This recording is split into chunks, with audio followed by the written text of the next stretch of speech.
Lee Egan, in her article from Crime Online, said that sex trafficking is a $32 billion industry.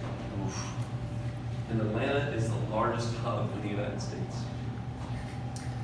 My call to action is I think people should lobby their lawmakers for stricter sex trafficking laws, donate to non-government organizations that are set aside strictly to combat sex trafficking, and educate themselves on the warning signs of sex trafficking. I've been studying this issue for 4 weeks.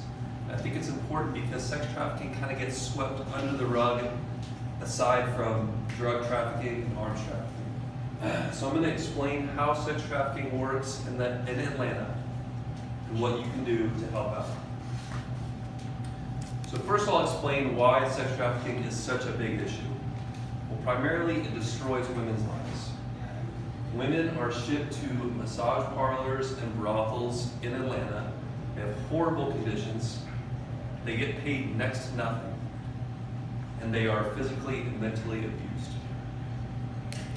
Women are missing out on a productive part of their life. Most women that are sex trafficked are between the ages of 18 and 25. This is a time where they should be going to college and training for their careers for the rest of their lives, but they're missing out on all that. The traffickers are rarely prosecuted. So what can we do? Well, first, we need to educate ourselves on the warning signs of sex trafficking. In her article, How to Identify Victims and Perpetrators of Sex Trafficking, Dawn McBain said there are 3 things that we can look for in a sex trafficking situation. Number 1, we need to look for younger girls with older men. Older men target younger girls because they're more physically and mentally vulnerable. Number 2, we need to look for a woman who is physically abused. In a study in Miami, sex trafficking cases, over 50% of women who were sex trafficked were physically abused. Number 3, we need to look for women who are standoffish. Women who go through sex trafficking actually experience symptoms of PTSD oftentimes. Second, we need to lobby for more stricter sex trafficking laws. First, we need to lobby for stricter punishment for offenders. Sex trafficking laws are relatively new, so the laws are still being upgraded. We need to push this issue so that it's on the forefront of politicians' minds. We need to demand more money allocated to crime-fighting units that are specifically for sex trafficking. A lot of these cases take specific training, especially anti-bias training. So we need to push for more money to be allocated there. And number 3, we need to drive the necessity for immigration reform. We need to try to figure out these girls that are being shipped over from Korea and Mexico, why they're coming in, and who's sponsoring them to come in. Number 3, we need to donate to non-government organizations that are set aside for sex trafficking. When we give our time or money to these non-government organizations, they are there to help rescue girls from sex trafficking situations and also to help restore them.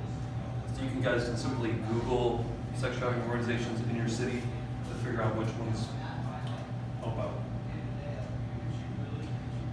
So I'm going to ask you to visualize the women in your life. Now, if you could picture this, women just like the women that are in your life could be at risk or are currently being sex trafficked. Now imagine a world with no more sex trafficking. Women wouldn't have to worry if they were going to be taken from their country and exploited. And as men, that would be one less thing we'd have to worry about for our wife and our daughter. So we can all agree that a city with no sex trafficking would be a much better place. So in closing, we've discussed the atrocities that are brought along by sex trafficking. I've explained how women's lives are permanently changed. If there are steps that we can take. We can donate to non-government organizations, we can educate ourselves on the warning signs, and we can lobby to our lawmakers. We all watch movies with superheroes all the time. The real heroes are the ones in this world who hear this information, get up from this room, do something about it. So I'm going to ask you, will you do something to go out of your way to help a victim of sex trafficking? Thank you.